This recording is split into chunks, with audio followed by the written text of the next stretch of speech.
Hey everybody, just before I start off this video, we reached 100 members on my Discord server. Thanks very much. If you want to join my Discord server, I highly recommend you do. Link is in the description. Let's start roasting Jordan Peterson.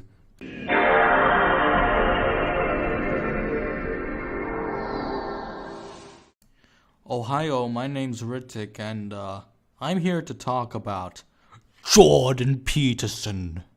Jordan Peterson is basically Milo Yiannopoulos with splashes of Ben Shapiro standing in a Canadian university and doing the worst talks ever in his utterly insufferable voice. And he appeared on a podcast with Stefan Molyneux to discuss one of my favorite topics because of just how easy it is to debunk the arguments that are put forward. The correlation between race and IQ. Well, there's another issue too that goes along with the identity politics to some degree here, that this stratification of society is starting to reflect, because I pointed out earlier that the best predictor of long-term life success economically is intelligence and trait conscientiousness. Hold on a second. No, the best predictor? You mean the thing that correlates the most with IQ? And considering anyone who knows about the plight of African Americans or Black Americans in the United States, then you know that the theory, as it's commonly put forward, holds that both the economic differences and the tested IQ differences, the disparity between those of, say, African Americans and Hispanics compared to those of whites and Asians, that includes Indians and Chinese and Japanese, is because of the same systematic racism that we aim to end. But that also means that our culture is stratifying meritocratically. And there's some things about this that we really have to take seriously, and this is where some of the uglier elements of science become germane. So the uglier elements of science, you mean things like race realism, I believe they call it, and eugenics? Is that what you mean by the uglier elements? IQ is a particularly ugly aspect of science, because the IQ is indicative of absolutely nothing. The only thing it's indicative of is how well you do in IQ tests. Literature reveals that which no one would want to be the case, which is that there are profound and virtually irremediable differences in people's cognitive performance, and that those differences have a very solid biological and heritable basis. No one wants to hear that. I'm pretty sure that most people know that the intelligence you're born with is inherited and makes big differences. The only reason people don't want to hear that is because you throw it into a chart, disregard all the important factors, and then use it as some kind of justification for racism. They don't want to hear that it's biological. They don't want to hear that it's heritable. They don't want to hear it's permanent. They don't want to hear that it's irremediable and that it actually has a practical consequence. And no wonder they don't want to hear it. Well, and even worse, they don't want to hear that it differs between genders and ethnicities. Of course you don't want to hear that, because that's true. It does differ between genders and ethnicities, but you're completely ignoring and paying absolutely zero attention or respect to the reasons as to why that is. That is, to me, one of the most painful things that I've ever learned in my life, is this kind of information. It is one of the great heartbreaks when it comes to the dream of pure egalitarianism. We are talking about egalitarianism, are you? Because you're an anarcho-capitalist, Stefan Molyneux. Egalitarianism is absolutely the last thing you preach for. And don't for a second believe that you were sad upon hearing that the cherry-picked statistics prove that which you want to be true, because it furthers your right-wing agenda. It really does. You were not sad or heartbroken to hear that. You were happy that you could cherry-pick those statistics because it proves exactly what you want to be the truth. And that is, I think, even harder. It's an even harder pill for people to swallow. Yeah, well, the gender differences in IQ look relatively trivial. I'm glad you added that in, because the last thing I want is for a white woman to be offended. Of course, we're just completely ignoring the fact that those same gaps you're talking about exist in jobs between males and females, but if their IQs are similar, it shouldn't be the case, but let's just ignore that then.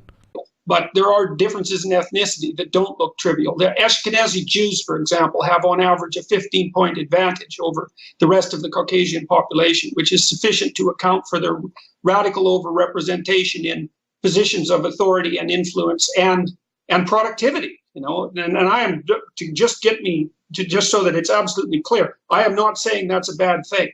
No, I completely agree that, yeah, it's obvious Jews are overrepresented, and I don't mean overrepresented as more represented than they should be, but more represented than you'd expect them to be. But really, I just view that as a success story. A group as persecuted as the Jews managed to get to the position in which they are in America. They have a pretty long history in the U.S., I mean, of course, all ethnicities do, because the opposite of what people like to think, the U.S. was never a pure white country like, say, Scandinavian countries, or even Great Britain, or even Germany or stuff was. Really, at the beginning, it was just a melting pot, and not just solely of European ethnicities, although they are the ones that, of course, in a Eurocentric country, you'd expect the entire system to be based around. Let's continue. I'm saying there's a real reason for it that no one wants to contend with. Well, and it's particularly, sorry, for the Ashkenazis, it's particularly focused on language abilities. And this this reflects their, quote, overrepresentation, although if you normalize by IQ, it's not the case in the arts, in novel writing, in speech writing, and so on. Ashkenazi Jews don't have a significantly strong advantage in spatial reasoning, which is one of the reasons why you'll hear a lot about Jewish writers, but not a lot about Jewish engineers. That talent seems to have spread to the East Asians in particular, who have, this is why, 40% of Google's workforce is East Asian, because there are these biological differences. And hold on, so this is basically the core of the argument here, what he brings up Asians in Google. The entire point of this entire racial argument is, well, what does it have to do with anything else that he talks about, anarcho-capitalism, etc.? I really don't get it. So really, this is all just his justification for wanting to abolish affirmative action and immigration programs. That's the reason why it's the model minority myth. It's the model minority myth in action. This is something that has been so strenuously avoided since, I guess, the bell curve first came out 20-odd years ago. And I think the consequences of avoiding it, it's the old thing, give you a short-term benefit, but the long-term catastrophes, I think, are still accumulating. What do you even talk... The bell curve. You know how utterly insignificant that book is? And on top of being insignificant, it's been proved to be wrong repeatedly. And I'm not going to go into why, that's for a separate video, but there's an entire Nathan J. Robinson piece. I love Nathan Robinson that I've linked in the description. I hope you get the chance to read it. It's not just about the bell curve, but also its author, Charles Murray, who is a despicable human being. I won't go too far in detail about the bell curve, because I feel like the kind of person who sat through, 7 minutes of this video will know my reasons for not liking the book, because they are very similar to the general, average, non-racist human reasons for not liking the book, and that's to do, of course, with its stupid conclusions that it draws, and the ridiculous nature in which the book was written and funded. It's illegal in the United States to induct anyone in the armed forces who has an IQ of less than 83. How does this guy have such a punchable face even when he's not saying anything? Seriously, Stefan. Really? They determined after approximately 100 years of study that anyone with an IQ of 83 or less couldn't be trained to do anything that wasn't positively counterproductive in the armed forces. And that should send a shudder of terror through everyone's heart, because... Because what? Next thing, black people can't serve in the army? I'm happy. That's good. You know what, really? Black people should be banned from the army. And Hispanics. And every race. The army should just be banned. Just legalize the army. Come on, please.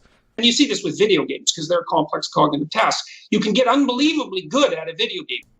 Why does he look so dead inside? The second the professor mentions video games, Molyneux is like, I know all about those. I play them every day. Gamer, wee.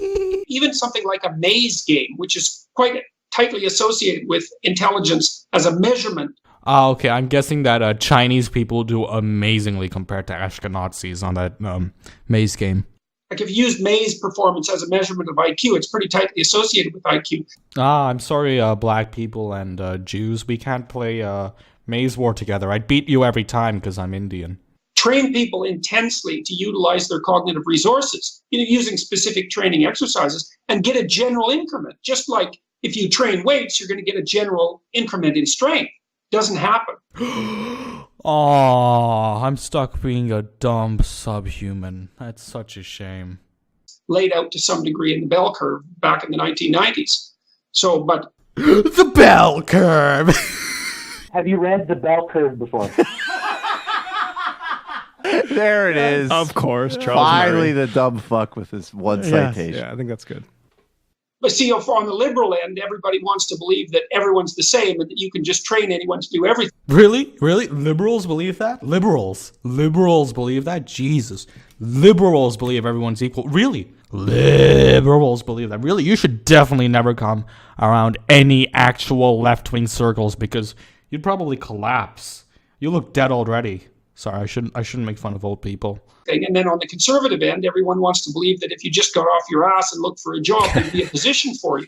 See, I don't want to sound like a centrist because, like you heard, he's the one engaging in the both sides thing here. But aren't those like basically extremely, extremely similar ideas that we're all the same and that if you just look for a job, you can find one? Because you very conveniently left out the socialist position on it. Because, of course, the liberal and the conservative position are extremely similar. Literally, what you said, I'm going to play them again. They're just extremely similar ideas that go hand in hand. But see, on the liberal end, everybody wants to believe that everyone's the same and that you can just train anyone to do everything. And then on the conservative end, everyone wants to believe that if you just got off your ass and looked for a job, there'd be a position for you. See, I don't get what the difference is. One is saying that you're all equal and you can do whatever you want, and the other one's saying if you just go look for a job, there'll be one for you, because these are both liberal, conservative, similar thing positions. And unfortunately, that's just simply not the case. And so there's something about that, well, I don't have a solution to that, but I at least can point out the problem. I don't have an answer to the problem either, Jordan Peterson. Okay, I really suck at doing the Jordan Peterson voice. I'm sorry about that. So I'd just like to invite everyone to my Discord server. Of course, link is in the description. In any case, thanks for watching. Make sure to like, comment, favorite, share, and subscribe. And always remember, the bell curve.